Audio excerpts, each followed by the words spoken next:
Today I will show you how to transform this Casio G-Shock GW-M5610U to a full metal Casio using this integrated bracelet style mode. This video will be divided into two parts. We'll start with the installation guide and end with a quick review. The package contains the metal case, the bracelet, one Phillips head screwdriver, two flathead screwdrivers and 5 screws to attach the metal case. There is no instructions manual, but who needs that when you have this video, right? I start by removing the 4 side screws attaching the resin case. I'm using the supplied Phillips head screwdriver. Next, I will remove the rubber strap. For that, you can use the supplied flathead screwdriver, but I advise using a dedicated push pin removal tool. Once the straps are gone, I gently remove the case to reveal the dirty state of this watch. This is my most worn watch. I even wore it to the beach multiple times during the summer, so it accumulated salt, dirt and sand. I will give it a quick cleanup before installing the mode. If your watches are showing signs of love from wear and tear, please take them apart and give them a cleanup every now and then. It's time to install the metal case and bracelet. I gently place the watch core inside the metal case without removing the bracelet. Next, I install the 4 side screws using the supplied flathead screwdriver. This mod comes with an extra screw just in case.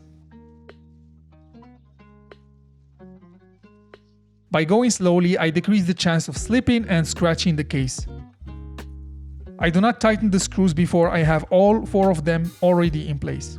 The last step is to size the bracelet for my wrist. I use the second flathead screwdriver that is supplied in the kit. Again, it is important to be gentle and patient to avoid scratching the links. I appreciate that this bracelet is sized using screws, as that's the cleanest way to size a bracelet in my opinion.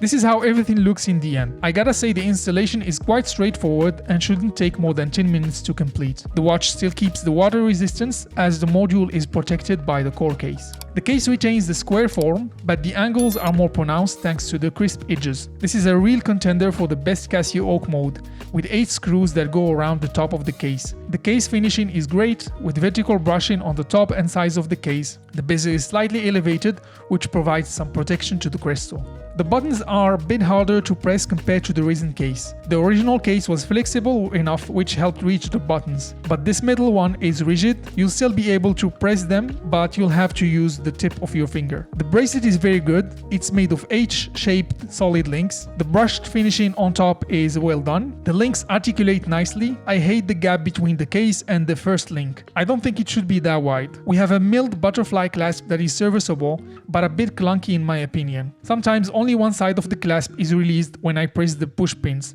which is a bit annoying. Here are some case dimensions for you. These dimensions are quite close to the resin case, except for the lug-to-lug that is almost 3 mm longer. The original GW-M5610U weighs 52 grams. With this mode, the watch weighs 155 grams and 140 grams sized for my 6¼ inch wrist. While we're on the topic, here are some wrist shots for you. I think it wears okay. I believe the silver color makes it look a bit bigger on my small wrist. It's a bit top heavy, but nothing that brings me discomfort, and it fits perfectly after sizing, even without micro adjust options. Overall, I am happy with this mode. It looks and feels well worth the $55 USD price tag. I will leave some links in the description if you are interested in purchasing one for you. If this video was helpful, please leave a like and consider subscribing to the channel. If you're not sure what to watch next, here's another G-Shock GW-M5610U mod that I featured a while ago. Thank you so much for watching.